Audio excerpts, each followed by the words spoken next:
going on, everyone? Happy Tuesday, and welcome back into the Ryan Ripken Show. We're live Monday through Friday from 3 to 5 right here on YouTube, X, and Facebook. It's Tuesday.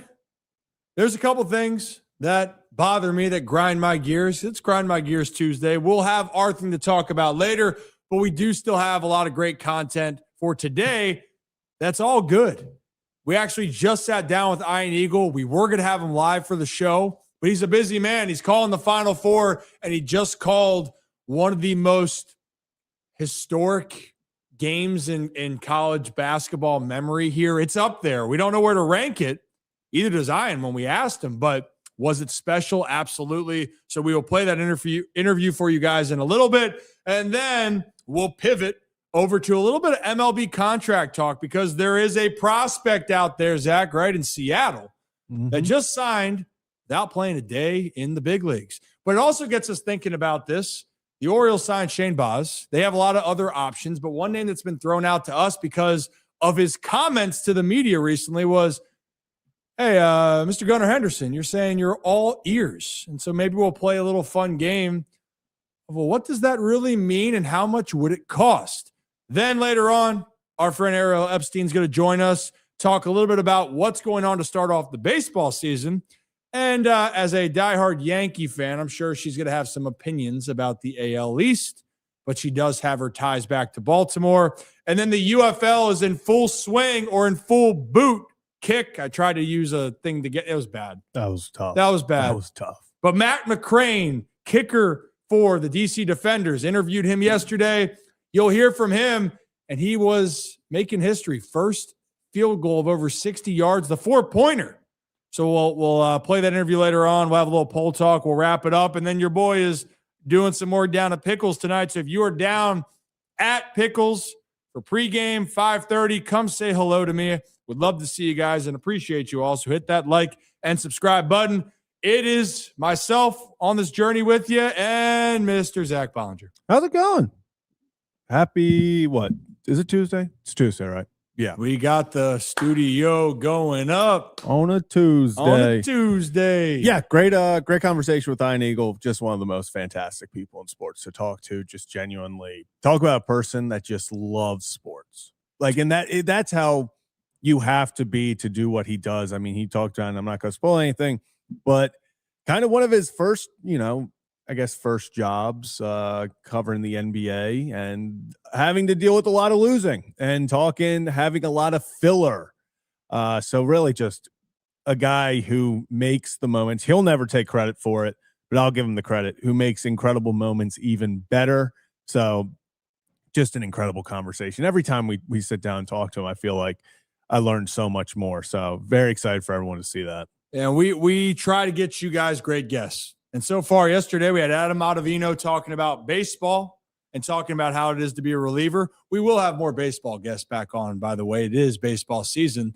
But we try to give you the insights and the behind the scenes. And Ian Eagle is one of the few that can say he's done almost, it feels, about everything, Zach, but he's been a part of some of the most iconic moments that sports is all about. So you guys will hear from that in a second. Should we get the Grind My Gears out of the way?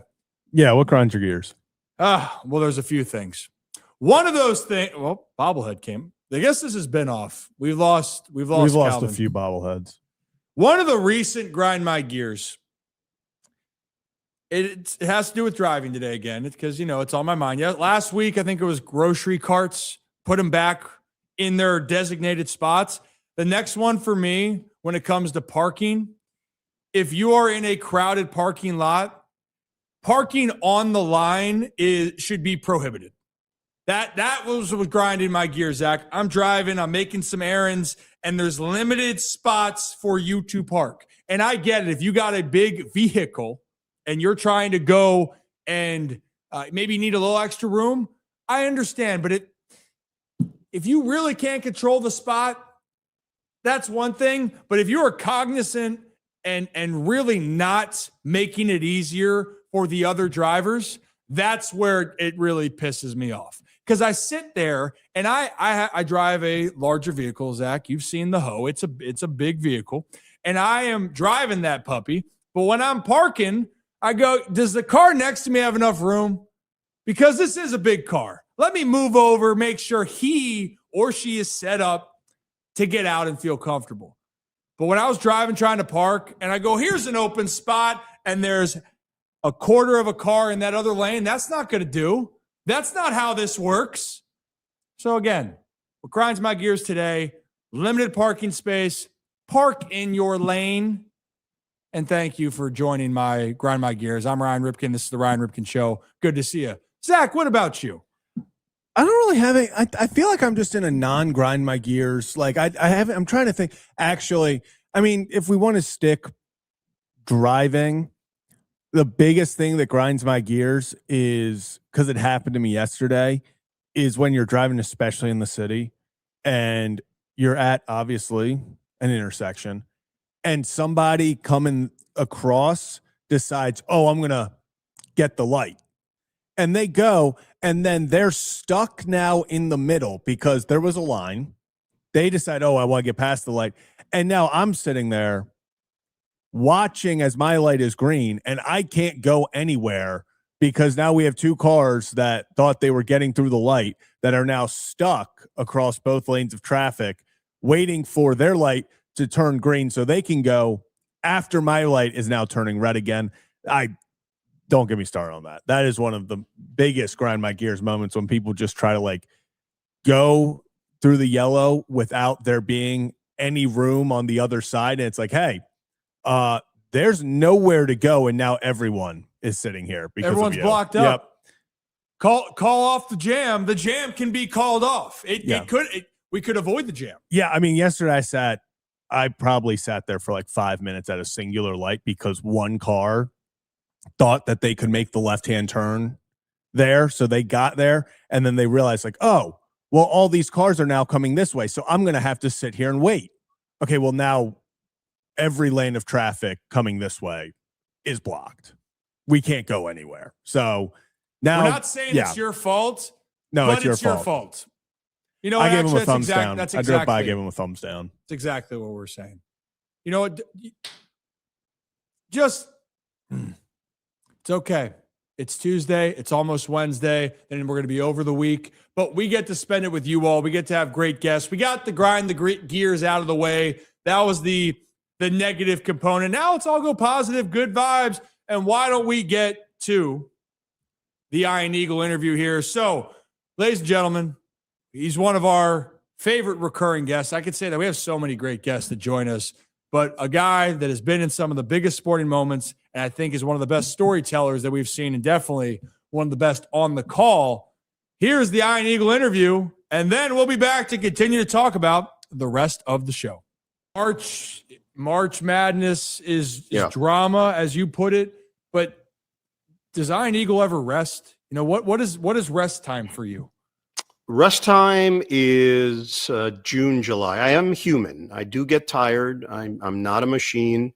But you know what's funny, Ryan? I think every year that I've worked this event, I know what's coming, yet I still feel the same emotions going into it. And that is that sense of mystery, that feeling that there probably are not enough hours in the day to fully prepare for the tournament. Like any other event that I get assigned, I have usually ample time. I know the participants. I've been told ahead of time, this is your game.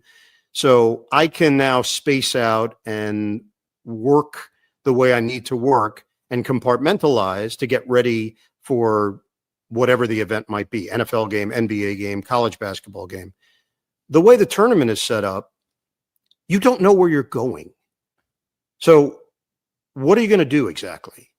Prepare for every potential team that makes the field of 68? No, that's not realistic. You wait for the phone call on Sunday, and then it's a fire drill. And the mental part of it for me, of getting the names in your brain, making sure that you say the correct name in the correct pronunciation, that's the stuff that matters. So even this incredible ending between UConn and Duke, you got to make sure that you nail the names. As simple as that might sound, as the ball's getting passed around, you don't get a do-over. This is it. You get one shot. And I think that part of it is what sticks with you. And then getting rid of the information, by the way. You do your 8 teams in the first round, then you get 4 potentially new teams for the Sweet 16. You've got to work that out of your brain and bring in and welcome in the new name. So every play-by-play announcer would tell you the same thing. Once you get to the game and you feel ready, that's the fun part. But the preparation is the part where you can really separate yourself as an announcer. Well, getting to know you, I know you are always prepared. And I know that you feel like you have almost seen every moment, and you've covered the tournament for decades. You've seen almost every situation. And there's a couple ways I can look at the game you just mentioned with UConn Duke. As a fan, it's insane. I know in the moment it's insane for you, but I want to ask you about preparation for a second, because I remember when I've talked to Kenny Albert in the past about you want to prepare for having this tidbit or nugget, because you never know when it's going to be used. It might not. Was there a moment in that game where you thought nothing was going to be used, or you didn't think it was going to go somewhere in this process? Because the game literally went, I think, as lopsided as it fell for a brief moment of time, or a good amount of time, to then just absolute chaos in the final seconds. Yeah, there's an unspoken part of this when you're working with a partners, and that's fill time, where you go into a different mode because your game is lopsided and you've got to find a new way to entertain and inform the audience. And we've all been there. Sometimes it's on the biggest stage because the game doesn't live up to the hype. Sometimes it could be on a much smaller stage. Bill Raftery and I did Nets games together for 8 years. So we were doing 50 games a year because his schedule called for other events. He was doing college hoops for ESPN at the time. My main job was doing the Nets, and I was doing all 82 of the games.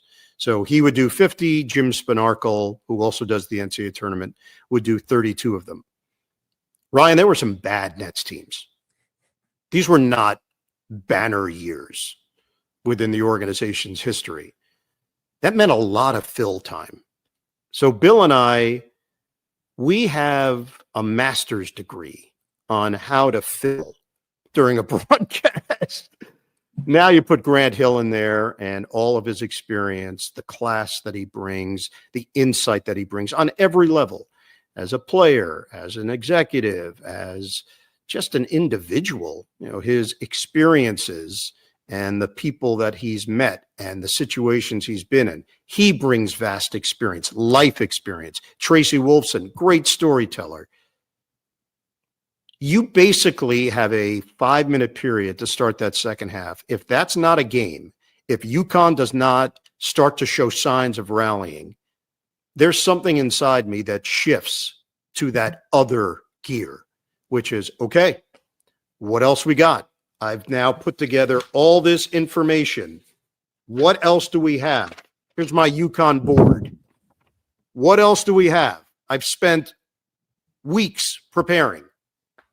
What's on here that America might find interesting? And that's literally how it goes. Of all the information that's on this board, I would say maybe 10% makes air. Maybe 10%. I then come up with a second set of notes that no one would be able to read. This is for an NCAA tournament game in the second round, Duke TCU.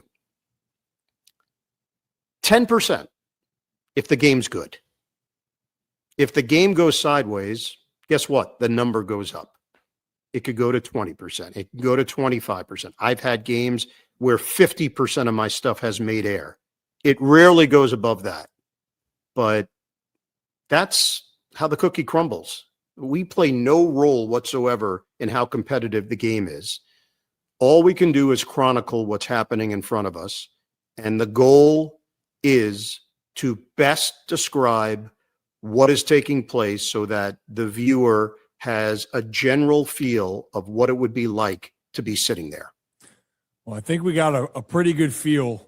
Especially, we got a great sensation of what it was like in the building on your call, which I think safe to say you got the whole call thing down. I know it's reps, and I know it becomes muscle memory after a while. And you say about nailing it, you nailed that, just like you've done it for so many times. And I know it's the practice, and you do it, and you get in rhythm, and the fact that also you can zone out everything else that's happening because there's chaos. I mean, for us, they're panning to Dan Hurley's parents. Yes. They're panning to then Bill and Grant there while you're making the call and just the shocked look. Before I ask about like that whole thing on that side, you always have to try to build up the suspense, right, of everything, while also not getting too far ahead. You're trying to create the sensation. But internally, this is UConn's chipping away. And you've seen so many of these games. When did it become apparent to you that there's something here just internally? You might not say it out loud, but as a human, you're probably thinking, all right, these Huskies, this could happen. You know what's so funny, Ryan, looking back on it now? I don't think I ever believed UConn could win until the shot from Mullins went through the net. And that is just based on calling thousands of basketball games and seeing how these situations normally play out. Think about the previous possession. So Demery gets fouled with 10 seconds left. His team is down by 3. And by the way, it doesn't get talked about. Why? Why a foul from Boozer? But it happened. He goes to the line. He misses the first attempt. So now my thought process is, okay, what do you do on the second? You're down by 2, or you're down by 3. Are you looking to miss on purpose so that you could possibly get the ball back? Or do you make it, cut it to 2, you have 10 seconds to work with, and then what's next? You play the foul game, try to extend it as much as possible. Of course, you go for the steal. That's what all teams do. But 99 times out of 100, they don't get the steal. So he makes the second. Duke has a timeout, up by 2. They decide to inbound. They do. Sarr is the first person to touch it. Not a great free throw shooter. Probably instinctually, he wants to play keep away because he may not want to go to the free throw line. And also he sees Boozer, the leader of the team, is open. Cameron Boozer. Toss. Caden Boozer eventually ends up with the basketball, and now he's moving it up the floor. Ryan, based on the rule book, you do not have to cross midcourt. They have 10 seconds on the clock. The instinct there, to me, what I've seen happen literally hundreds of times, cover up. Let them foul you. Make sure they can't jar the ball loose. Well, there is another option. Get rid of the ball, get it as far away from the hoop as possible so that time runs out. Even if UConn were to somehow come up with the ball in the backcourt, which they wouldn't have because there were 2 Duke players ahead, they're not going to have enough time, and you're looking at a miracle heave. Well, the ball gets deflected. Demery gets a piece. Mullins ends up with it, pitches it ahead. Caravan realizes he's not going to get a clean shot up because Boozer is lurking. It's a touch pass right back to Mullins. And of all the people on UConn in that moment, who would you want? Him. His form was absolutely textbook in that situation. He tosses it up.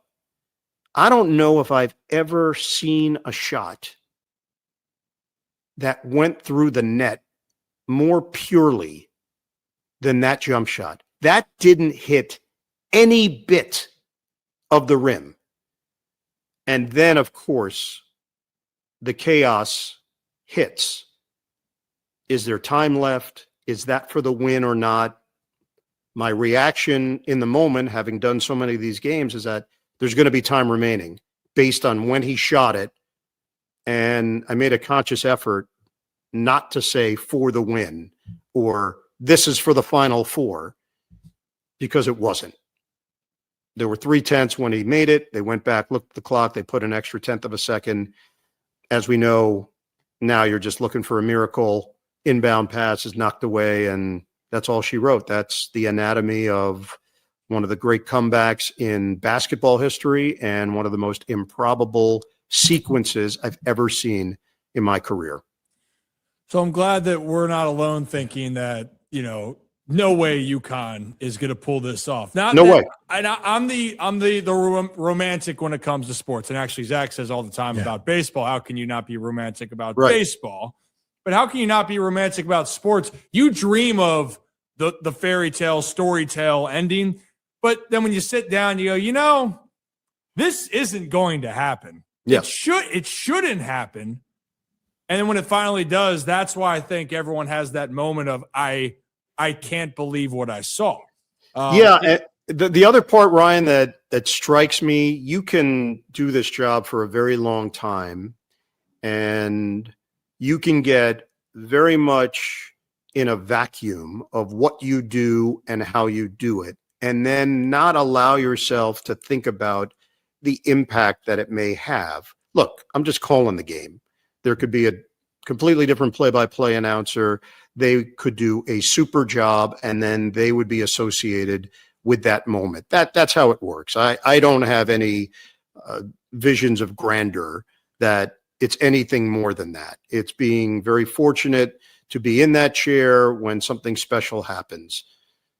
But it's also allowing yourself to feel what others may feel in the moment. And the videos that I've seen since of people losing it in their living room or at a sports bar or collectively watching the game together as a family, that's the reminder of the cause and effect that sports can have. You're right. There are a lot of moments that look like they could be special or could be miraculous, and then something happens that you don't get the fairy tale ending. This is just one of those where 8 things had to happen, and they all did. Literally, we could go through it. All 8 happened for this to take place. And that's part of sports, just the poetry of a moment that can bring us together in a way that most events cannot. I don't want to ask about where this ranks for you because you've done so many games. I think that's a hard thing, but with all of the moments, this has to be up there of everything that you just described. And the reason why I think we're having the discussion is because of what you just said, 8 things. Yep. It's the Lloyd Christmas. You're telling me there's a chance. Yes. It all had to go right, and that's why the reaction was what it was. Where does this rank, or other games that could be in this magnitude for you? Yeah, there are certain games that come to mind, some that had really big names involved. Michael Jordan's last game as a Chicago Bull at Utah. I did that game on the world feed, and I alluded to it that it could be his final game, and then it turned out to be his final game, and there's certainly history involved there, the end of an era, the greatest player in NBA history, ending that chapter in that way with a game winner over Brian Russell. I'm doing the world feed. I'm in the stands, literally. They set up the world feed locations among fans. So you want to talk about feeling what other people are feeling in the moment. I felt what the Jazz fans were feeling that night. Oof. I had a basketball game that I'm not sure would ever be topped in the sequence of events that took place. And you can go back and watch it on YouTube. It was the Division II National Championship. Oh my goodness. And it's insane. It was Barton College against Winona State. And if you just have 10 minutes, just watch the final moments of that game, you will not believe how that transpired. So That's the only basketball game that I would have to compare it to. I've done the Super Bowl on the World Feed now for a number of years. Mahomes, touchdown, McCole Hardman, last second in Vegas. Look, all of these deserve their own space. So what I can say about this one is I think it was a once in a lifetime type of moment. So I don't even know if I can compare it to anything else. I think it has its own unique spot in whatever takes place, at least on a personal level for the rest of my career. I don't know if there's anything that could ever top it. I don't think that's why I don't like to rank the Yes. moments, because they all have different parts. And again, what haven't you done? You're just throwing out, Jordan's last game against the Jazz. I'm in there. He's just breaking hearts in Utah. Yes. Oh, I was there. Oh, the Super Bowl. Yeah, I've done that. I've been a part of these upsets. I mean, I know you say you do rest in June and July. It's up for debate. I know you're running around. I appreciate your time. And then you're going to be busy again for the Final Four. We're going to hear you on the call. Yep. Where else can people find you when you're not going to be when March? It's not March anymore, so you can't say that March is drama anymore. Got to change it's it. over. It's not drama. You can't. It's April is, and I can't wait to hear I'll what come up it'll with be. something else.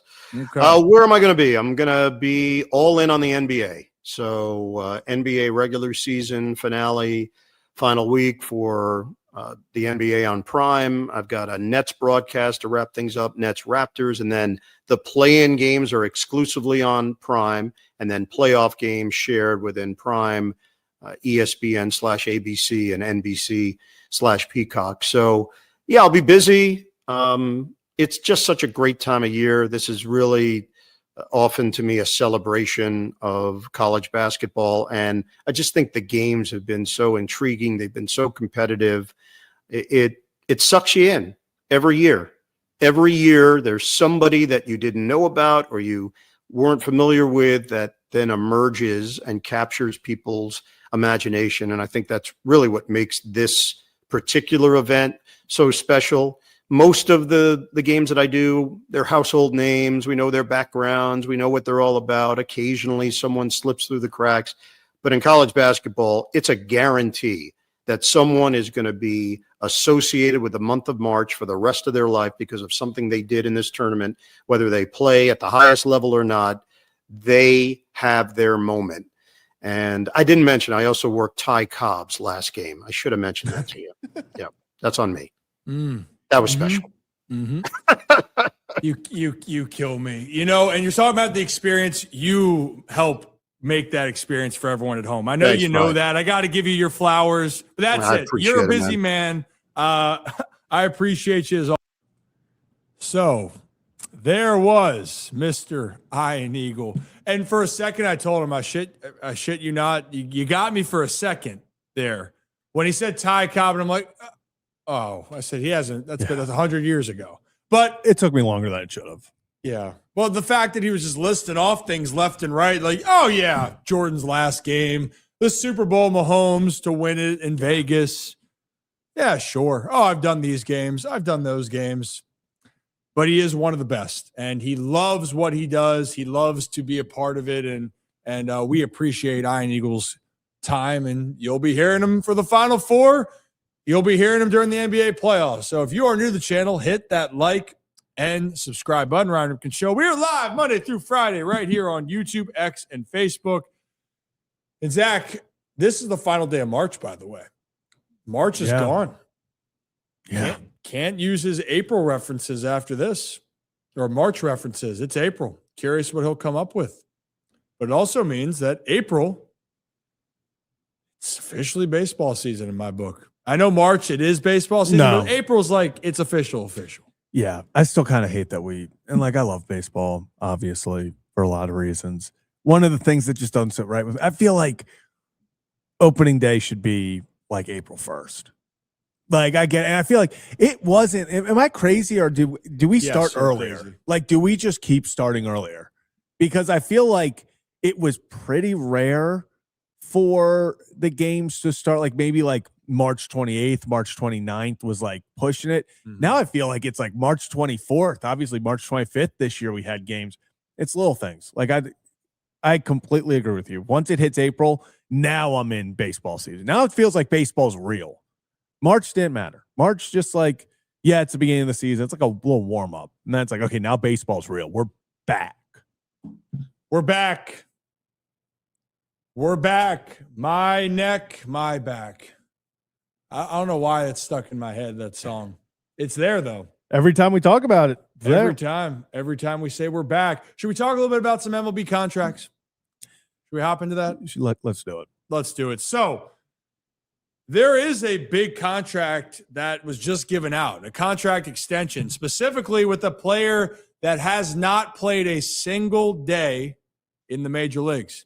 It's historic, actually, how much he got, and that is Colt Emerson and the Mariners come to agreement. It's MLB Pipeline's number 7 prospect, and the Mariners signed him to an 8-year, $95 million extension worth up to $130 million per Robert Murray. And the deal is a record for a player who has not yet debuted in Major League Baseball. So if you're wondering how good Colt Emerson has been, at least so far, in his 2025 campaign where he jumped up 3 levels, Zach, he hit a combined 285 with 16 home runs, going from high A to triple A. And then this year, currently at 20 years old in Tacoma, which is the triple A of the Mariners, he is hitting a cool 357. Only 1 home run, only 3 games, but 357 to start it off. So clearly they believe that he's going to make a splash. Now, when you're making this type of deal, you're also eating up years of service. So if you think Colt Emerson's going to be that guy, that's a great example. Thank you for showing that, Zach. And courtesy of Spot Track there, while by doing this, they are now going to control him. But if he does what he's supposed to do, Colt's going to be a free agent in his later 20s regardless. Mm-hmm. So you're just guaranteeing a couple years more up front. And if he hits the way that he thinks he's going to be, it's a good deal for the Mariners. Now, the only downside is it's with every player, Zach. If he sucks and it doesn't work out, well, Colt's getting the bag, and that's it. But that's also why he took it. It's an insurance policy for himself. I mean, I'll use the example, and I know, hey, and before I say this, obviously, this could turn around at any moment. I think the kid's got an incredible amount of talent, but Christian Campbell last year, it looked like in the first week of baseball, you're like, this guy, move over Roman Anthony, Marcelo Meyer, get out of here. This is the star of the Boston Red Sox rebuild. This is the face of the franchise. He gets the deal. And even in the moment, we were like, wow, they committed a lot to him, obviously. But then there was even part of you in the back of your head that's like, could he have gotten more if he waited? Maybe if he keeps playing well? Well, it's worked out for him at least because he's been sent up and down multiple times. He did not make the team to start this year. He has struggled immensely, even in AAA, but he's getting paid, and that's part of the risk. But hopefully in his, Campbell's situation, I still believe in him. Extremely young kid, very talented. So I think he can turn it around and make that contract worth it. But there is risk to this. This isn't just, people look and go, oh, well, why doesn't every team do this? Well, if you do that with all your prospects, I implore you to go look back at baseball's top 10 prospects over the years from about 2010 to 2020, and you'll realize just how much it's still a risk, even with these quote unquote can't miss prospects. People forget Jorge Mateo was the prospect in front of Aaron Judge. So can't miss. Yeah, can't miss. So it changes. And good for the Mariners for making an investment, but also you have to live with that this investment may or may not work out. It's like in life or anything, right? If you invest in the stock market, you invest in a company, whatever it may be, you are hoping from what the information you have and the trajectory of where things are going, that it's going to work out. There's a chance it won't. I would even say with the Ryan Ripken show, Zach, and as we're continuing to try to ascend, and we've had great growth, we have a great community, and we think we're going places, there's no guarantee. You can have hopes, but you have to walk the walk and see how it goes. And for the Mariners, though, they didn't want to take a risk. they are taking the chance that he is going to pan out. So the risk is being lessened because they think he would cost more down the road. And for Colt Emerson, a 20-year-old kid getting thrown $95 million guaranteed, yeah, that's hard to turn down. And you saw that last year with Sammy Basayo, where people are going, well, why would you give up those years? No. Go back to what Zach just said. You don't know how good you're going to be. And I am all for betting on yourself. 1,000% you should bet on yourself that you can be the player that you want. But there's some things that will be out of your control. Some injuries can happen, fluke things, or maybe it just doesn't go the way you want and you don't get that payday that you're hoping. So right now, this is a guarantee. Good for the Mariners, good for Colt Emerson, and let's see how it pays out. And I said pays out, not plays out.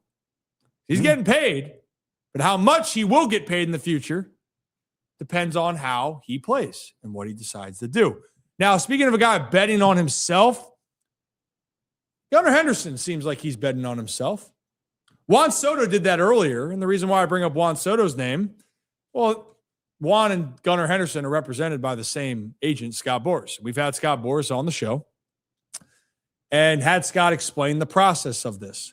But with players, you have to make a decision with your agent on what is in the best interest for you. And are you willing to bet on yourself to make out big? Juan Soto did, and he got the largest contract in MLB history.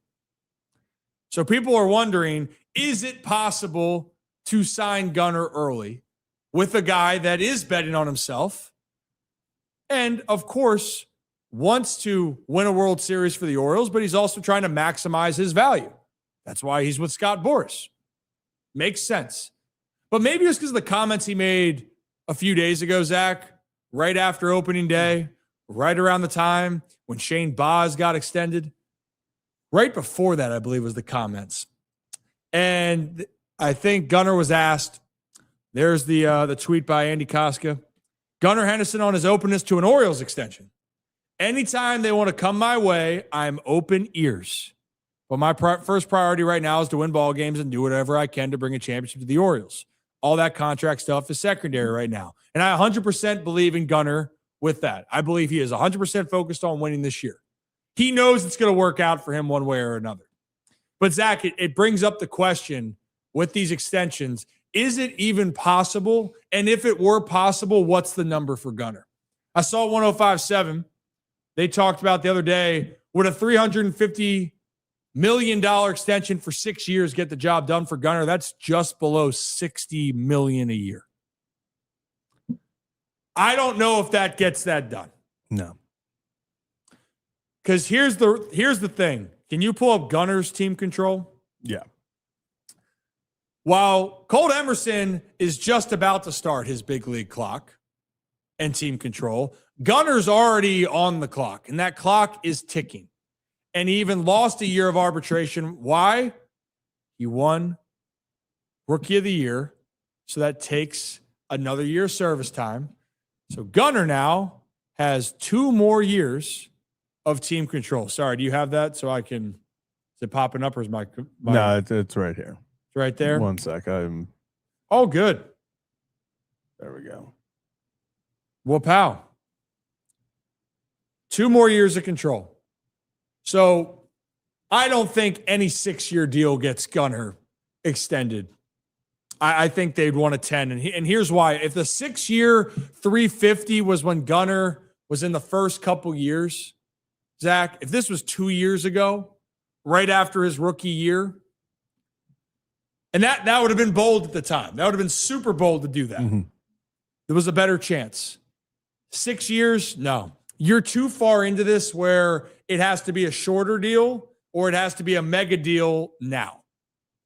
Shorter deal, if you're going to have Gunnar sacrifice a couple years of his free agent market where he'd be 28 years old, probably going to have to pay him an egregious amount. I think if you want a 4-year deal for Gunnar, Zach, or 5-year, I think we're approaching 75 million, which is unprecedented for me to even fathom. But I honestly think that that's what it would take for Gunnar to sign an extension right now. I mean, are you kind of in the camp with me? Yeah, I think that's where it is.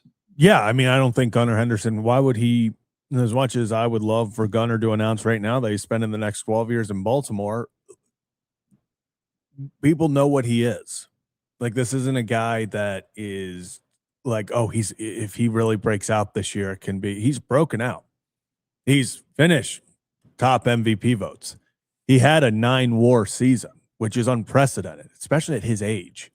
This is a guy who teams, because this isn't just, oh, what's a fair deal? It's what's the market? Because let me tell you something. He hits the open market. Think the Yankees aren't going to offer something close to that? Think the Dodgers can't offer something close to that? A big team like Chicago can't, offer something like that. Teams are going to offer. And this is a guy who, like Juan Soto, changes a lineup, changes the trajectory of a team. I don't think, like you said, 6 years, 350, I don't think does it. If you're going 6 years, you probably have to get close to 400. I agree. If you're going 10 years, I think if you give him 10 years, 600, 575, I think now we're talking closer. But it's got to, like you said, I think it's got to be a year's thing. And it's got to be something where Gunnar feels that, you are one, it's got to be something that gets Gunnar as an Oriole for life. Because even in a 6-year deal, maybe you toss that 6 years, 400 at him, and your pitch is, hey, at 31, you can still cash in. Because at 31, I mean, we see guys 31. Kyle Tucker this year, 30, Cody Bellinger. Guys at 31 is seen as young in a lot of free agencies. So you still can cash in. If I'm Gunnar, I don't accept anything under, like you said, $60 million a year, because he's earned that. I mean, that's the talent he is. I can sit here and have bias and be like, hey, yeah, sign 6 years, 350. Yeah, sign 10 years, 400. I would love that. That would be incredible. I would, if that got reported right now, I would do laps around the studio running because I'd be so excited. I just don't think that's realistic because, unfortunately, as much as fans are going to hate it and as much as fans hate him, Scott Boras is damn good at what he does, and that's get the most out of it for these players. And I know the number 70, 75 seems egregious. In some cases, it might very well maybe. I'm only saying that because I think talent's egregious. I think it is egregious. The talent, Gunner's stupid good. I think in Baltimore, people know that. On the national level, you're going to see pretty soon, if you haven't already. And I know people joke about the World Baseball Classic. Oh, Gunnar, he arrived. No, he's already been here. No, yeah. He's been here. It's just when you're banged up last year on a team that played, they just played like poo. They didn't play well. Like, they'll say it. They didn't do things well. They got smacked. In Gunnar's down, that was his down year. And he still was a top player in the league on a down year. Gunnar's upside is going to be a top 3 MVP player for the next 5 years, maybe even more. That's the upside for him. So when you're looking at the value, it would have to take something astronomical for him to be convinced. And that's why I throw around a 70, 75. I don't see it happening, Zach. Like, I don't see that an extension coming to fruition that way. Maybe in a year, but it would take, no doubt, the minimum starting number is probably $60 million a year. And it's because of the market. Because let's ask ourselves this. If Gunnar was a free agent next year and take out the CBA, take out the all the ongoing what may or may not happen between the MLB and MLBPA, normal circumstances, Gunnar's a free agent. What is his annual average salary going to be? Seeing what just happened. Because of all the guys that went last year, Zach, I think Gunnar's would be the highest because of the position that he plays, the age that he is, and what you're projecting moving forward.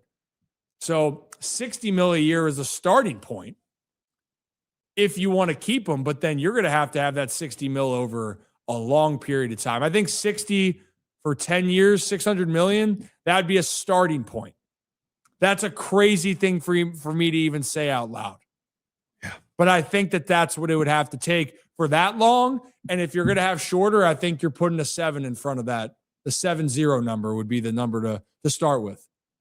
Yeah. Could be wrong, but if you're asking Gunnar to take up a year of his free agency, because in my mind, when Gunnar signs, I think he just wants to be done with it. I don't think he wants to sign again. No, a lot of players don't like this process, by the way, right? Hey. You know, like we've talked to many different people about this. Some people maybe like to hear who might like them, but when Scott was talking about Alex Bregman wanted it to be done. This was the last one he wanted to do. He didn't want to go through what happened last year. That wasn't fun for him. Nobody wants a prove it deal. No, there's a lot of stress on that. They want to be done.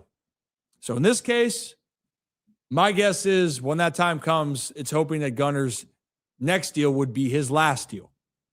That's the perfect world. And I think he could be that perfect player because of the guys that we mentioned with Scott Boras. And here's the reality. Juan Soto got that big contract because of age and what he does with the bat, but you weren't expecting what he's going to do in the field. Gunnar's a 5-tool player that even if he has to move off a short, he's going to third. And he's going to play a long time. He's built in a lab. He's got that country strength, and he's got that drive to be great. So time will tell. The Orioles could have some other guys that are going to be on their mind. In the meantime, you got to think about Trevor Rogers that's here. I don't think any other prospect are going to lock up Zach beforehand, but I just wanted to get that out in the open about all this. And I know I'm seeing comments, 5-tool player. Have you seen his defense the last 2 days? I don't let a couple games or a part early on to say if he can or can't do. Being a 5-tool player, actually, let me clarify this. Having 5 tools means that you can do things on the field in 5 different ways. Gunnar's mistakes or what that he's made has been more of just a mental error or consistency. But the last half of the second half of last year, he's one of the best defensive shortstops. So when we talk about tools are, can you do it?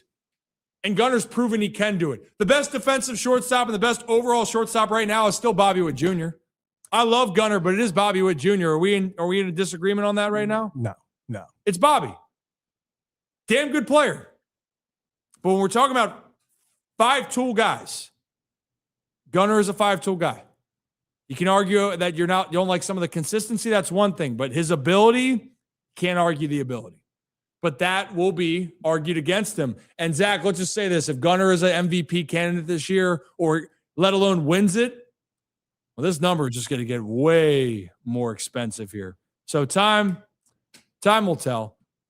People go buy some concessions, Zach. You know, go help pay for the contract. That'd be great. Yeah, please buy tickets. Gunnar needs to go buy the Truist. Go buy tickets in the Truist box. Gunnar needs to stay in Baltimore. So do your due diligence. Zach will be a street performer outside, and the donations that he makes all go to Gunnar Henderson's contract. Gunnar Henderson's contract. Yep, I'll be singing, playing the saxophone. I'll have to get a saxophone. Oh, I have my harmonica. I have to play that. I like low key. I'd love to play the sax. I want to be a good sax player. If I had to be good at one, yeah. Oh my God! If you can just grab a saxophone and start riffing real fast, it'd be incredible. You can casually do it too, like pretend like it's not a big deal that you just did it. I think there's such an aura to it, and maybe because I keep going back. You know, I was into the EDM house music. You know, going out of high school, going to college, and the epic sax guys performing at the festival over there. You know what I'm talking about? That video. He's on for like 10 seconds, and I think they finished in like 25th. He won it. Yeah. No one remembers who won that year, but I remember epic sax guy, the hip movement, and just the aura. And I thought, you know what? Maybe one day I can do that. But that right now we're going to continue to grow the show, and we'll continue to keep going with the show because we do have our next guest that I think she's there. Is she there? Yeah, she's there. Yeah, she's there. She's there. So are you ready to go, Ariel? Okay, thumbs up. All right. So it's baseball season's back. So we'll be seeing a lot more of her. And when things are going well, maybe she'll have a couple of nice things to say about the Yankees. But when things aren't going well, she'll hate on them just as much as anybody in Baltimore. Believe that. But it's the prop queen herself. Let's bring on Ariel Epstein. Ariel. What's Hi up? guys. I didn't realize what my hair looked like in this clip, but it's so hot in this house. I'm at my parents' house. It's funny that you mentioned though about the Yankees because, as many people in Baltimore know, my father is a diehard Orioles fan. Mhm. So I was home, of course, last night for the Yankees' first loss of the year, and it was a walk-off with Cal Raleigh. So my dad's like, "That's huge." I go, "What's huge?" He goes, "It's huge that they walked off on the Yankees." I said, "It's game 4. What's huge?" You know, I got asked today on a call in, am I extremely panicked about this Orioles team? Yes. You know Over. what? It's over. It's over. I said, one of the questions, what about Pete? I'm like, I'm going to ask Pete to give it back. Yeah. After 4 has games. 4 hits in the last 3 games. Is he doing enough? Did he earn that? No. Well, this will be a fun baseball season, Ariel. And I know this is something that you love specifically with it. And before we get maybe into some ball talk and what's happening, you always have something going on, especially around this time. So talk to the good people here on what you got rocking and rolling.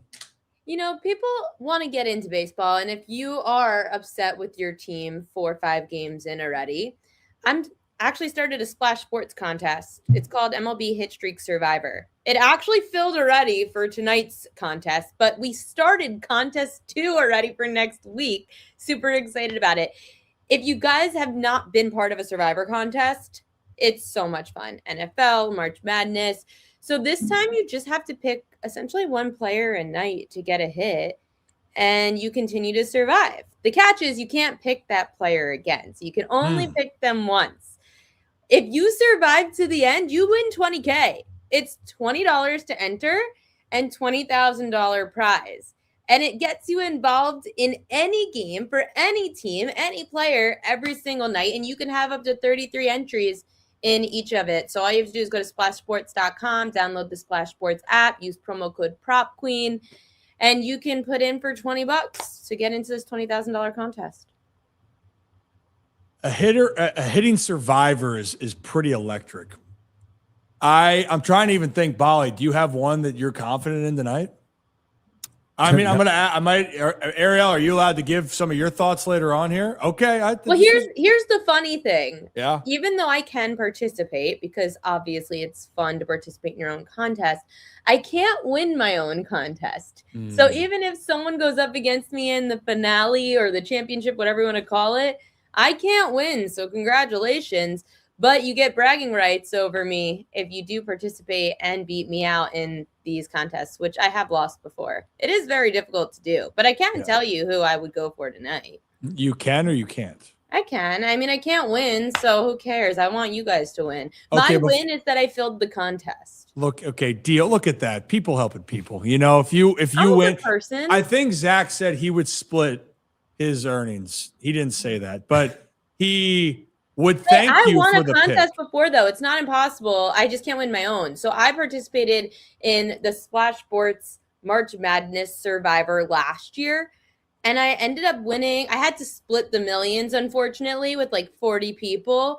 So my friend and I did it together, and we ended up splitting $16K. So that was really cool for just a $20 entry. That's also humble brag there, like, little flex there. I used it already, so don't try to rob me. It's done. But the cool part about this contest for the Hit Streak Survivor, we're going to go until there's one winner. Unlike March Madness and the Super Bowl and NFL, like there's an ending to that. Yeah. Someone's going to win the $20K. Like no one's surviving 162 games picking a winner. So somebody is going to be the survivor at the end of this for $20K. Zach, do you have one that's brewing for you over there? No, I mean I was looking and I was like going to the obvious. I'm like, okay, let's get someone that gets on base. I was like, okay, Luis Ariz, but he's 0 for 8 career against Marquez. So now I'm like, okay, maybe I don't want to go there. Does he have his number? So, and then usually I go Steven Kwan, but I bet on him 2 days ago and he didn't get a hit. And then of course last night I checked and he 3 hits. And I was like, of course. So maybe I just go back to Steven Kwan. You might be due. I'm trying to look at my guy, Gavin Sheets. I think he's still 0 for. Bless his soul. I talked to him the other night, And I said, how you doing, buddy? He goes, besides being hitless, wonderful. And he goes, I hit one. I think he hit one in the gap and it got robbed. And then he was 0 for 2 last night with 2 punches. I was going to say. That's why I felt really good for Cal Raleigh last night. I could be an unbiased fan. He didn't even start the game yesterday. That was his second at bat of the game. He was a pinch hitter because he's been struggling so bad. And he struggled in the WBC. Well, so did Gunnar Henderson in the WBC, but for different reasons. He struggled because he had to sit on the bench. Like 2 different reasons. But he's pretty good when he played. All right, so who's your pick then? Who do you like tonight?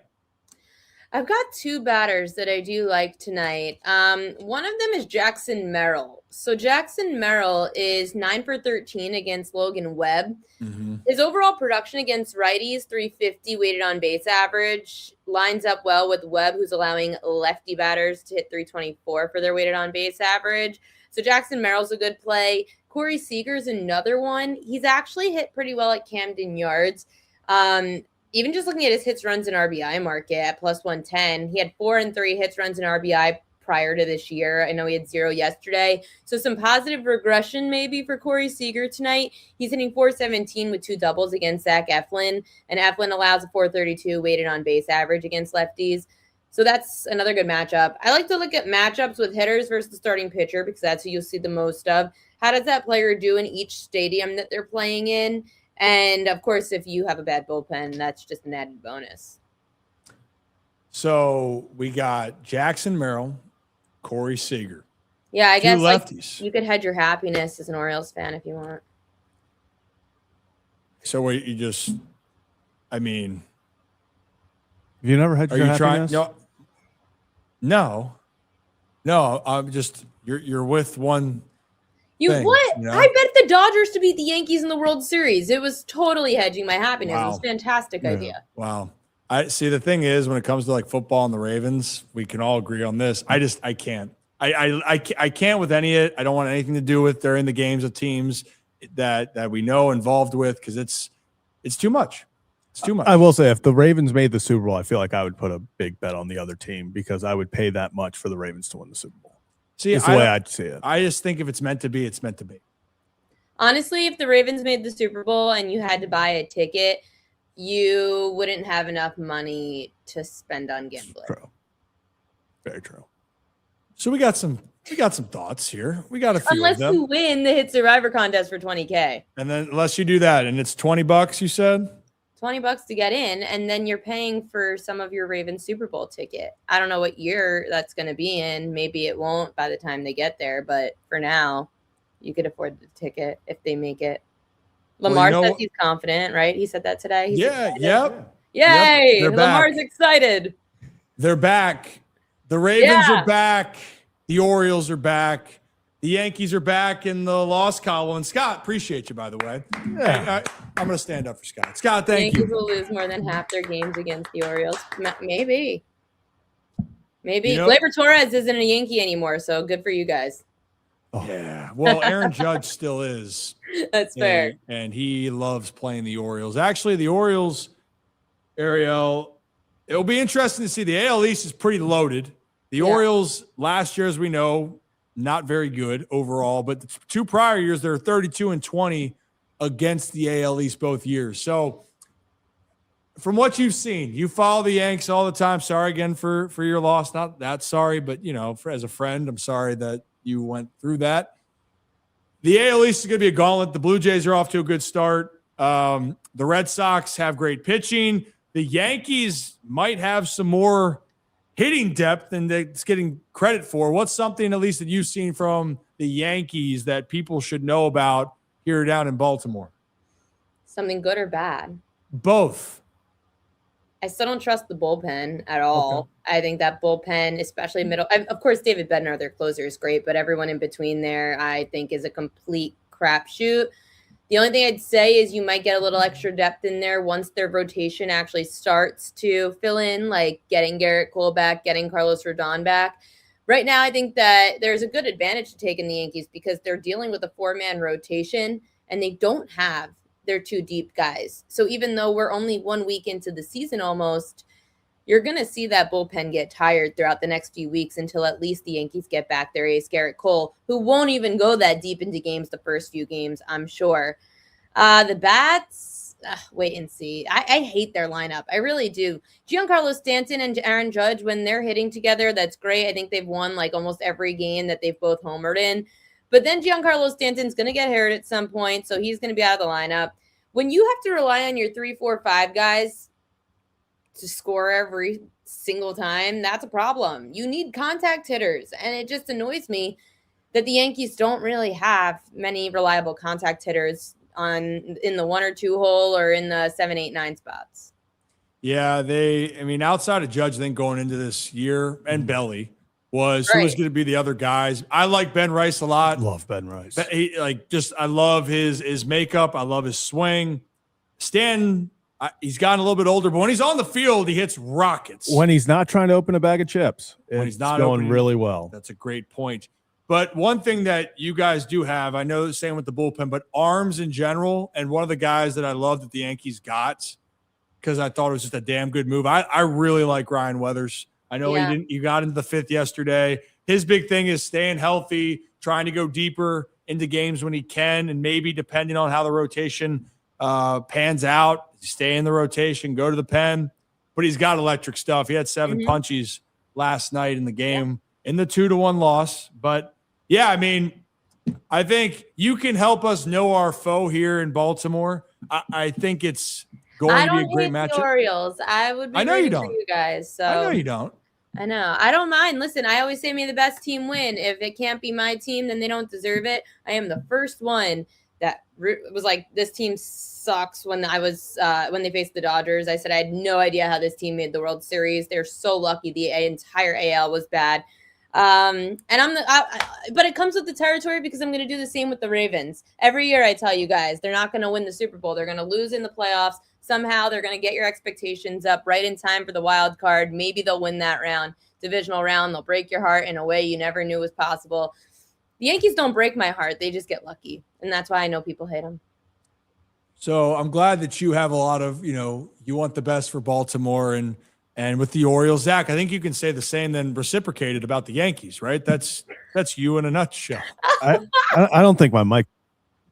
So I would love to, but no, your mic's working. No, I don't think it's on. Don't think it's working for some reason. I'll try to work on these technical difficulties. Yeah, I think what Zach is saying that he always hopes for the best for the Yankees. Certainly does not have a hate watch. Actually, I will say though, this year I'm more invested because I've Ben Rice in every fantasy league I have. So you are invested. Justin Ben Rice. Yeah, short porch.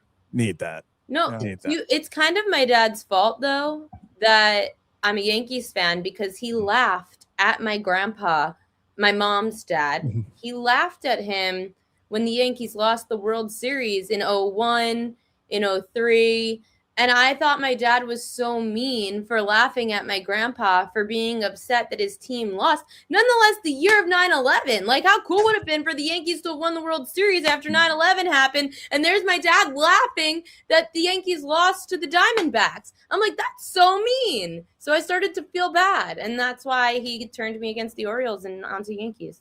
So, well, at least from a historical standpoint, for the Yankees have won a little bit more. Zach, are you okay over there? Yeah, I just wasn't ready for that.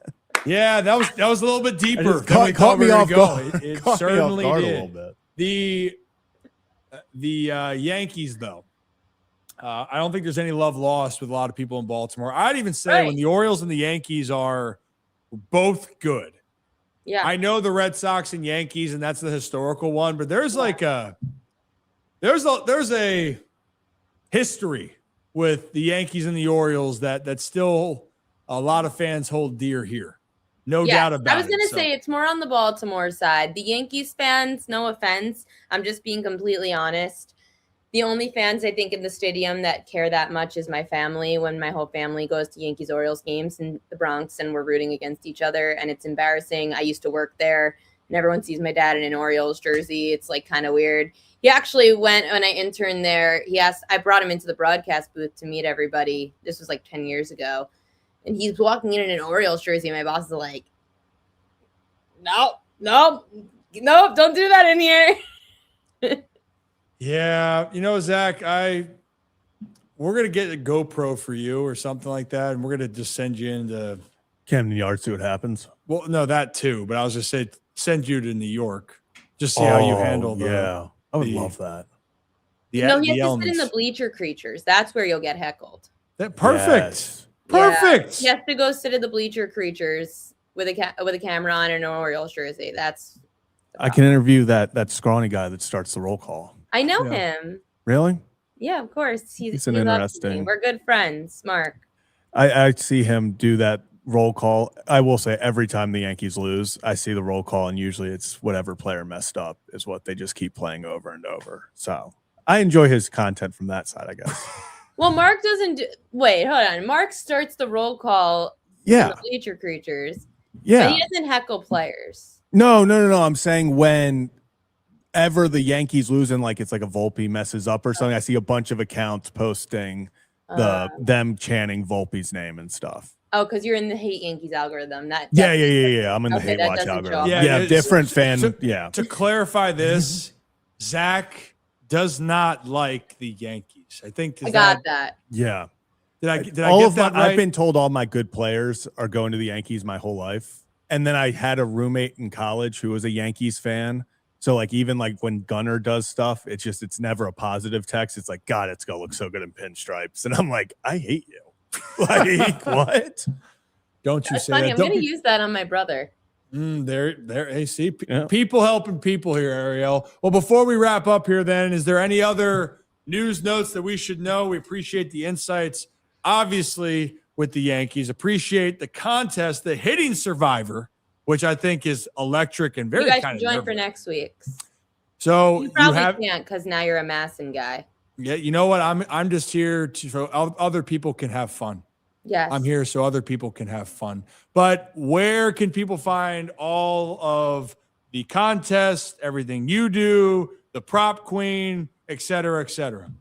Make sure to subscribe over at Prop Queen Media here on YouTube, but also thepropqueen.com. Subscribe to the newsletter. You could get everything for free, but then upgrade to premium if you would like, where you get literally my entire day's worth of research sent right to your inbox. I might not bet everything, but I like to make sure you guys get all the info that I got while I was looking for my bets. So make sure to check that out at thepropqueen.com. That sounds like, in a different way, we talked to Ian Eagle earlier where he says he just takes notes and he might only use 10% of it. Yeah. It's kind of like for you. You're using up all the stuff, but people might only use the 10% of it, but you're going to have the other stuff there if you need it. That's why I started posting to the newsletter, because I said I have all this information that's sitting there, pages long of info for every game. And I'm only going to bet probably 3 of those, like 3 bets a night in the prop market. Why is all that information going to waste? Let the people have it so they don't need to do it. I know most people have a real job. They work a 9 to 5, an 8 to 5. You get home, it's about to be first pitch. You don't need to do the research. I did it for you. Just like that. Well, we appreciate you, Ariel. We look forward to the next time. I know we'll have you on more and more. Zach will have a lot of great things to talk about as well. And we'll get his mic fixed as well, because I'm sure he'll have some positive things to talk about with the Yankees. But the Yankees probably muted his mic. They just that's exactly what happened. Too many good things to say. But shout out to your dad, though. Go O's. And I look forward to talking to you soon. All right. Go O's. Thanks for having me on. All right, thanks, Ariel. Ariel Epstein, everybody. Yeah, your mic stopped working there. It's weird. Yeah, super weird. I hate when that happens, because I had so many great things to say, positive things to say about the New York Yankees, and I guess we'll never know them. But, moments pass. So maybe next time, it would be really nice to do that. And then the next time it's going to be like 3 hours later, and I'm going to see you with your phone with. Yeah, I just can't. Yankees lose. Yeah. Yankees lose. Yeah. You're a good all-time classic. You're a good kid. I don't care what they say about you. And Kevin, both of you guys, which the Kevin and Zach React are back to being live after every post game. We're 4 games in. Every post game, check it out over on the YouTube channel. They'll be reacting with you, good, bad, ugly, you name it, they will be there. Well, been a great show so far. We did want to talk a little bit about, since we have different guests and it's Tuesday and we were supposed to have him yesterday as well, This is a shorter interview, but the UFL is back. And the UFL just had a groundbreaking moment where they introduced a 4-point kick. Not only a 4-point kick, it was history, and it happened for the DC Defenders kicker, Matt McCraine, who actually, by the way, Zach, was one of the most decorated college kickers going back to Kansas State. And the crazy thing is how it still has been a journey for him to try to get back and have an opportunity. Limited amount of time in the NFL. He was then backing up then a legendary or a very well-established kicker, and it never felt like you had the opportunity to see where that would all go, but he's still doing the damn thing. But guess what? He's not just kicking or UFL footballs here. Zach, he's a business owner, and he talks about that in the interview along with much more. So why don't we play the interview now with UFL's kicker for the DC Defenders, Matt McCraine. Fascinating to me. Obviously, we can talk about that you got a for a leg, especially yesterday, which was insane. But for those a little bit knowing more of the story with you, and I know you had a decorated college career, continuing to kick footballs, but when you're not kicking footballs so far, what is the day in the life for Matt McCraine that people don't know? Well, unfortunately, I haven't had a long tenured NFL career. I'd kind of been in and out of the National Football League, 6 teams in 6 years. And so from practice squads to active roster. And so I had to do something to afford the daily life. And so ended up getting involved in restaurant. And so own and operate 4 Fuzzy's Taco Shop locations in Texas. And so staying busy doing that. That takes up a lot of my time in the off season. So out of curiosity, what's one thing I like to learn about different businesses? What's one thing in the business in the food industry that I should know that you might have learned along the way? The number one thing is obviously there's a lot of restaurants that can put out good products, but what we're finding out at Fuzzy's is customer service, right? And so we've gone from, what to be a typical queue line. You go in, you wait in line, you place your order, and now we're wanting to serve the guests more. And so Fuzzy's is kind of going through a transition of wanting to serve the guests. That's something that I've realized over 4 years. I moved back to my hometown in Brownwood, Texas, during and post COVID, and opened up a restaurant, one Fuzzy's Taco Shop. And, I'm in the restaurant every day. I'm getting to know customers, getting to know their kids. And I would say that's probably the most important thing with a restaurant is customer service. So that's been a big focus for us. The reason why I asked that is because it's not just always with one line of work. I think you can take that over everything. Customer service, being able to work with people, your relationships, your reputation. Yeah. That's what usually helps people have things stand out. Besides, obviously, you want the quality of the product. Right. Well, and you can roll this into even, I've been doing it like a LinkedIn series. The league's been wanting me to post some content on there. And so, this week is really going to be about innovation, right? So Fuzzy's on one side on the business aspect. We've been working on menu innovation and bar menu creation and consistency across the brand. And I'm like, there's a strong correlation here between what, Mike Rapoli's doing in the UFL, fan engagement, customer experience, innovation. And you're seeing that across, I'm seeing it across both platforms and both forms of business that I'm in, but it's cool to be a part of it. And so I'll have a LinkedIn article come out here soon about it, but they have me keeping active, and, obviously the rest.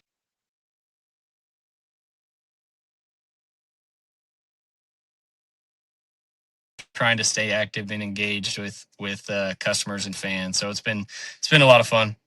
It's an experience, and I think we all got a story is what I like to tell people. So my background, Matt, I grew up in a baseball family. I played baseball, got up to the AAA level, and was chasing the opportunity, right? And a lot of guys that are on the Orioles, and I have other teammates around the league that they got to that point, and I had to make a decision and move on. I also couldn't kick a ball at least 60 yards I can guarantee that. I think yesterday yours might have been good from 75.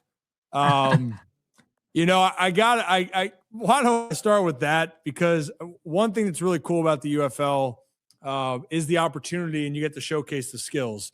you were one of the best college kickers when you were coming out during your time.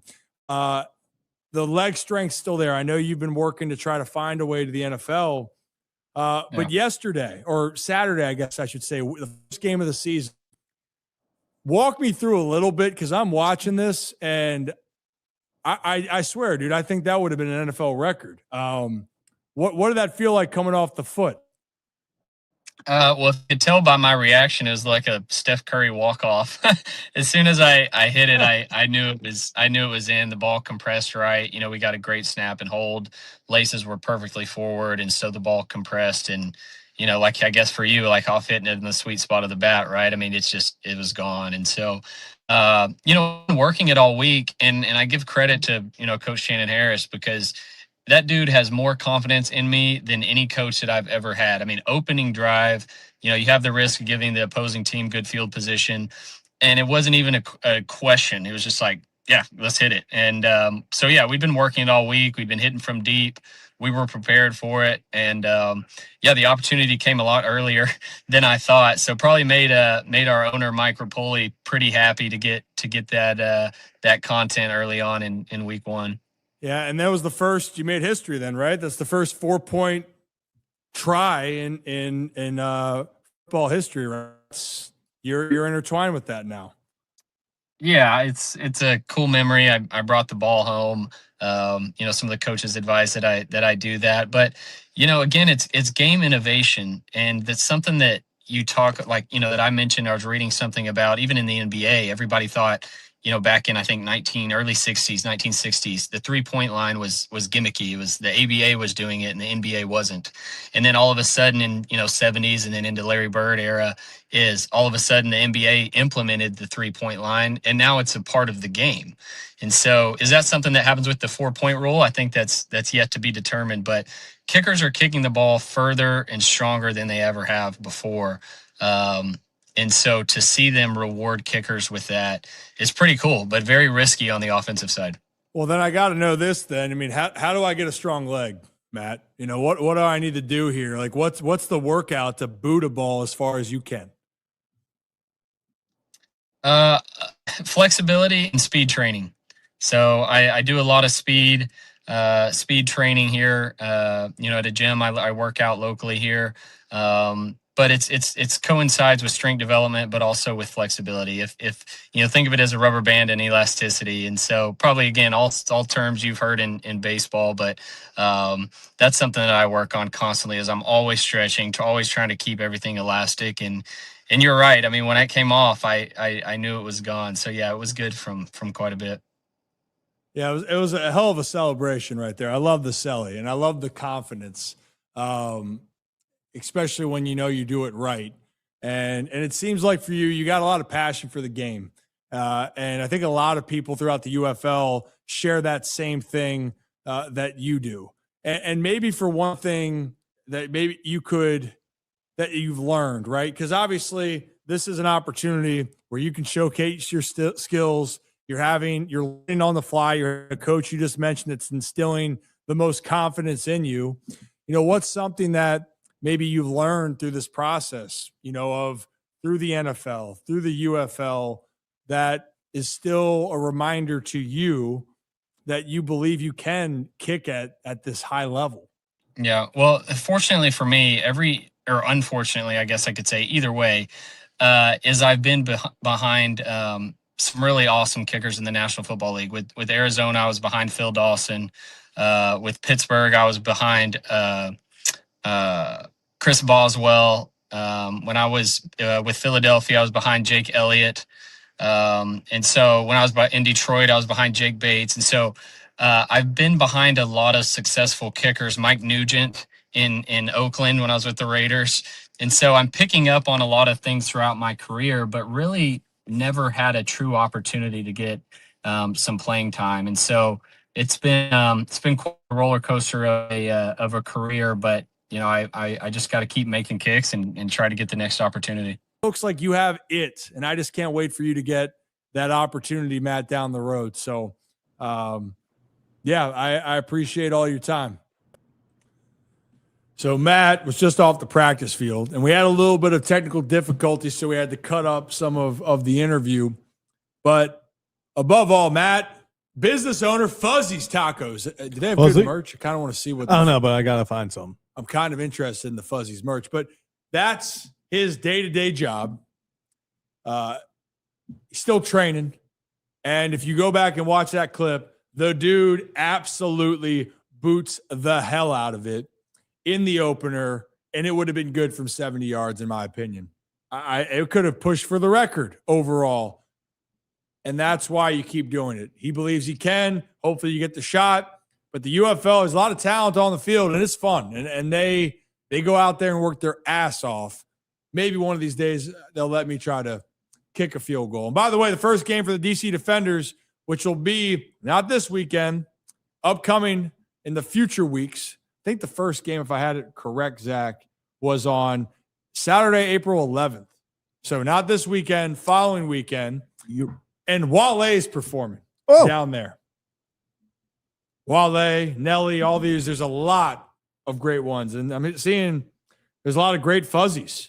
I haven't gone to Fuzzies yet. I want to go to I want to go to Matt McCrane's Fuzzies. Yeah, we need to plan that out with him. I'm in. I'll message him. Matt, we're going to Fuzzies. Trip to Fuzzies. I heard that they take their customer service very seriously there. And I like that. I'll leave a review. But we appreciate you guys. If you're new to the channel, hit that like and subscribe button. Ryan Ripken Show. Live Monday through Friday right here on YouTube, X, and Facebook. And Zach, before we get to our poll talk, from one stream to another. You got me when I was just everywhere but there. Yeah, I made you think about it. But our friends over at AutoStream Car Care Center, hey, look, they got 10 locations throughout Maryland. Here's the deal. We all get car issues, but you want to go with people that you trust for honest service. $50 off when you just mention my name for any service. Appreciate my friends over at AutoStream Car Care Center. Again, $50 off when you mention my name, because it's not a matter of if you have a car issue, it's a when. It's just how it works. But you're in good hands over there at AutoStream Car Care Center. Check out any of their 10 locations. So from that stream back to this one, Zach, we're coming down to our poll talk. Let's poll talk it up. What is on the poll? Yeah, today's poll, decide with Iron Eagle on. Hey, it's a good time to think about who is going to win the NCAA men's basketball tournament. So I gave you the 4 options in the Final Four. We have Michigan, Arizona, Illinois, and UConn. And actually, it was close for a little bit. It's kind of swayed. Coming in at first after 57 votes, we have Arizona with 44% of the vote. You have Michigan with 28% of the vote, UConn with 22%, and Illinois with 5%, which doesn't necessarily surprise me. I think they're the team that the least amount of people are picking throughout the country. So I think we nailed that. And honestly, I'll say this. I think this is a good representation of kind of maybe where people are, how they're feeling throughout, because I feel like everyone's got Arizona. And I'm not going to lie, I didn't take Arizona this year because Arizona is the perfect, like when you look historically, peak in November. Like in November, you're like, this is the best team in the country. And then all of a sudden, Sweet 16, you're like, what? And give them credit. They got over the hump this year, finally in the Final Four. Wouldn't surprise me. Me personally, I do have Michigan. So I've watched them a lot this year. Obviously, Cole Pete in Arizona, incredible team, but something about Michigan. I think they got what it takes. They have the size to go one-on-one with Arizona. Going to be an incredible game, but I'm excited. I think I do think the winner of that game is going to be the winner of it all. No faith in Illinois. No. Shame on you. It's insane to me that Illinois at the moment, well, when they lines first broke, was favored over UConn. I don't know if they still are at this moment, but we'll see. I do not have faith in Illinois, but maybe that's why they're playing so well. Who knows? The team with nothing to lose. Hey, the books still are in shock just as much as Duke is on the final moments of that game. They still can't believe that UConn is actually in the Final Four. A lot of people can't. But that's the way the cookie crumbles. And March Madness and the Final Four, it's going to be coming to an end here soon, but it's been one hell of a tournament. It always is. There's always madness. There's always drama. And then we're getting into baseball. And then there's going to be more football. The NFL draft is about a month away. We're close, but baseball is really going to start getting cooking. And we're going to hear a combination of our baseball friends, our football friends, and all those other guests in between, entertainers, analysts, reporters. We've got a whole bunch of people that are recurring and will be brand new to the Ryan Ripken Show over the next couple of months. But one of the guys that we're trying to get back on, if he can make time for us, is Todd Monkin. But he's got to make time for his haircut. But he's got to learn to schedule his time better, Zach, because you saw the story. Todd Monkin. Yeah, Todd Monkin was not in the NFL coach's photo yesterday, which every coach goes to the owners' meetings, and everyone was wondering, where's Todd Monkin? Like, is he showing up the coach's photo? One of the only guys not there. But yeah, Ryan, earlier today we found out it wasn't intentional that he missed the photo. In fact, he was a little excited for the photo, just maybe bad timing. Yeah, I mean, he was so excited about the photo shoot as a first-time head coach that he wanted to get a haircut. But here's the problem. He got a haircut during the photo shoot of the head coaches. Todd, you know what? I know you said, Todd, you wanted marriage advice. I'll just give you some scheduling advice. Do not schedule a haircut at the same time as the photo shoot. And he's just probably going, oh, shit. But at least that looked good. I could see that. But Todd, all jokes aside, excited to see his opportunity. Apparently there's some reports that they might have another quarterback that's still on the roster, but we haven't seen in a little bit, but he might be. So there, I will say, because this is now being reported on, it's Todd Monkin Gate, or I guess Monkin Gate. Monkin Gate. They took the photo early. Damn, so they really. That's why. So Todd Monkin and Sean McVay both missed the photo because so he wasn't alone. In the schedule, it said it would be taken at noon Pacific time, and they took it at what seems to be 11:30 Pacific time.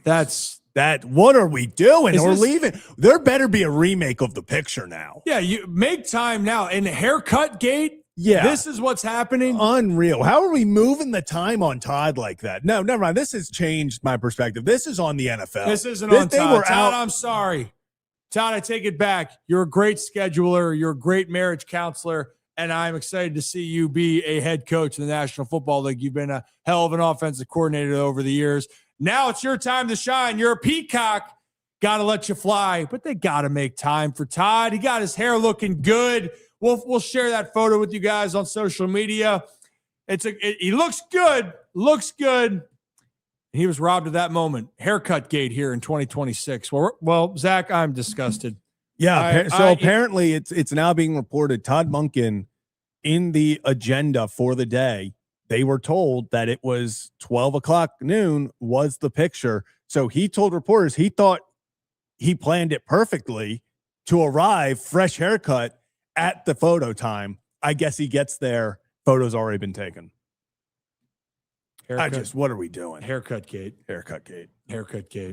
I I thought we were past this. I thought we were to simpler times, Zach. I thought that sad. A man can go get a haircut to look good for his first head coaching job. And now I don't know how the league year goes on. You got to restart everything. I think we're going to have to really take a hard look on how we handle things, specifically picture day moving forward. And this is going to be an example in the history books that we will remember. Haircut gate, March 31st. I'm sick. I'm so sick. I got to get out of here, and I got to go and do some pregame radio here because the Orioles are taking on the Rangers to try to get back in the series. Okay, Zach, that's how disgusted I am. DeGrom Day. DeGrom Day, haircut gate, Eflin Day. Welcome back, Zach Eflin. Yeah, big for Zach's all around. Big day for us. Hopefully he goes out there, represents the whole CH well. So what more could you ask for? Beautiful day. That I see what you did there. Yeah. Okay. We gotta stick together. All right. Well, cue the music, Peppy. Bam, bam, bam, bam. As always, here on the Ryan Ripken Show, we appreciate each and every one of you. Thank you, Iron Eagle, Ariel Epstein, Matt McCraine, and thank you all for joining us. And come back and join us tomorrow. Have a day, have a night, be good, be safe. We'll be back Monday through Friday right here on YouTube, X, and Facebook. See you guys. Bam, bam, bam, bam.